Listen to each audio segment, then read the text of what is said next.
Hello everyone, welcome back to the Tableau tutorials. In this video we are going to talk about the filters primarily in Tableau. So in the previous video we saw one of the application of filters that was somewhat complex one, but today I will explain you, or in this video actually I will explain you through a more better example the applications of the filters. So we know the filters are used to filter the data, that is whichever data matches the criteria that is shown, all the other data is dropped, right? This is the concept of filters. Let's see how it works. Let me just press Ctrl Z for a second.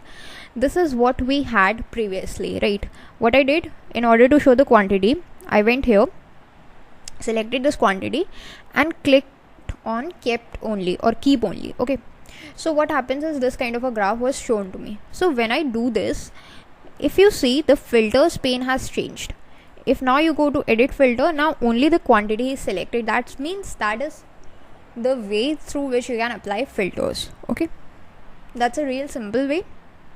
Here you can just select what options to choose, like you want quantity and sales to be visible, you can click on OK. So now there are two lines visible, one of sales, one of quantity. Okay, so that's how you can work with filters. Now let's just take another example of working with filters.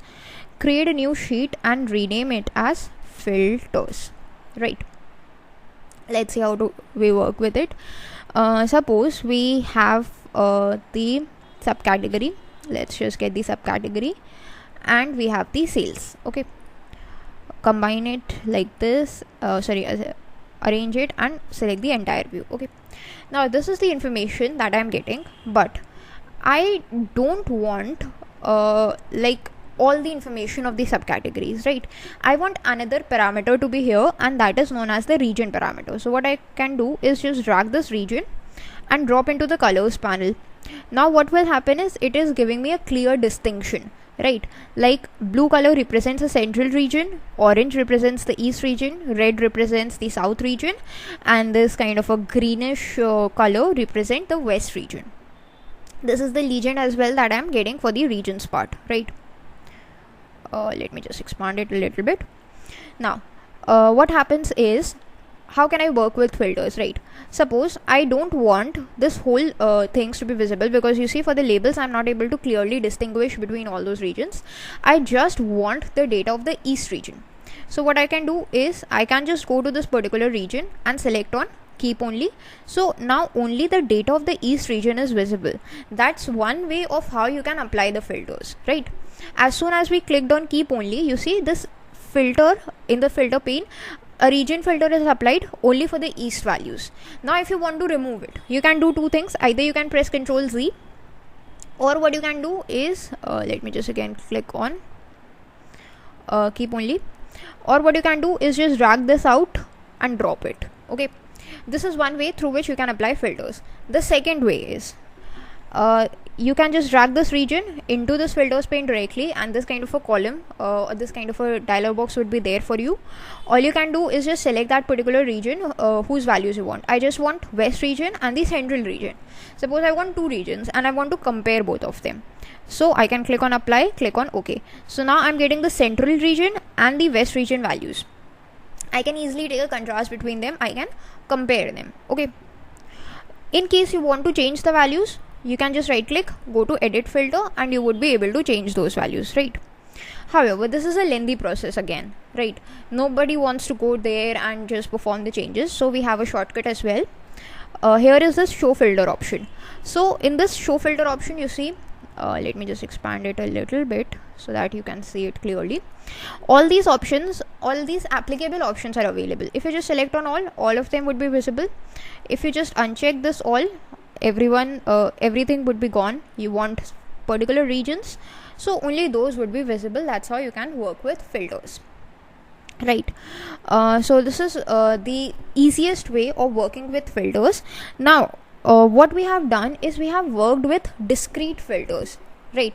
Let's just work with the continuous filters. Now what are these continuous filters?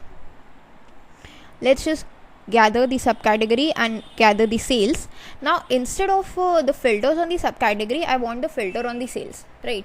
Like I want a particular values to be shown. So what I get is drag this green pill before what was being done was this region was being dragged into the filters.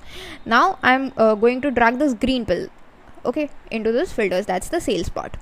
Now when you just drag this continuous value or this green pill into the filters pane, this kind of a dialog box would be shown, because you can not apply it directly. Like, you cannot specify the amount, I want $10 things to be visible, or I want $20 sales to be visible. What you have to do is you have to specify a range, okay, or a particular sum, or maximum value, or the minimum value, or something like this. Okay, so these are the values that are given to you. So I would be selecting sum, click on next. Now you can what you can do is you can specify the range of values. So now by default what value it takes is the minimum sales value and the maximum sales value. I don't want that. I want it in a particular range. Let's say from $500 till $20,000, or I don't think $500 was available, so let's just go with $5,000 till or $50,000 probably till I don't know, $80,000. okay, yeah, so this is the range that I want. Click on OK. Now in this, only paper is the subcategory that is falling. That's why we are getting this kind of a data. If you again go to this edit filter option, you would be able to edit it. Like, let's just increase this range a little bit. So as soon as we did that, you see more values were falling in this particular specified range. That's why they are visible. If you click on the show filter, then what will happen is this kind of a range boxes range slider is available for you to play with. So you can just specify that what values you want by clicking on this slider options like this. Okay, just like this. So that's how the filters works in Tableau. Now there is one thing more. Suppose we are having the sales values and we want it to be colored on the basis of the profit. So what we have got over here, the color chart is something like this. If you see, let's just remove this profit for a while. This is region, the discrete value, which is dragged into the colors. So this kind of the colors, that is individual colors, would be assigned to the different regions, are visible. However, if we just drag profit or a continuous value, then there is a range of this color bar that is shown. Orange refers to the least profit or maybe a loss, and a darkest shade of blue refers to the highest profit. If you want to change it, you can just go to color, edit colors, and there are these bunch of options that are available for you. If you just click on this drop down, let's go with red, green, diverging. Click on OK. So green, darkest green is the highest profit. Red or the darkest red is the loss or probably the lowest of the profits that we are getting. So this is again a difference between the discrete and the continuous values, not only in the filters but also in the colors part. Next, this is actually sorry, I didn't wanted to delete that sheet. Let's just rename it to continuous values. And we have one more topic of this video that we can discuss, and that is the hierarchies. So hierarchies, we have seen the inbuilt hierarchies, and in this we are going to see the hierarchies that we would be creating. So hierarchy creation is the topic. How can we create hierarchy? Suppose we get the category into the columns and we get the subcategory into the columns.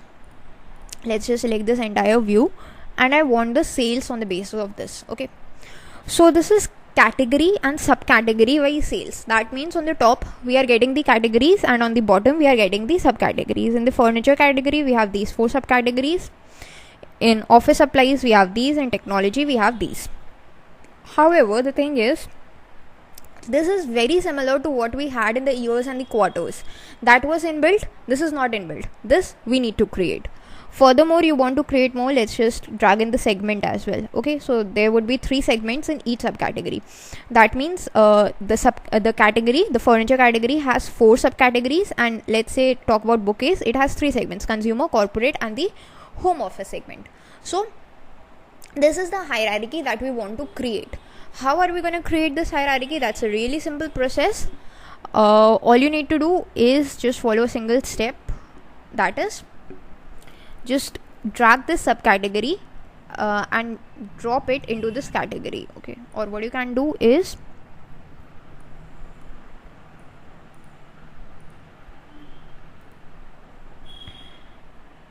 just select both of them and go to hierarchy and create a hierarchy. Click on OK.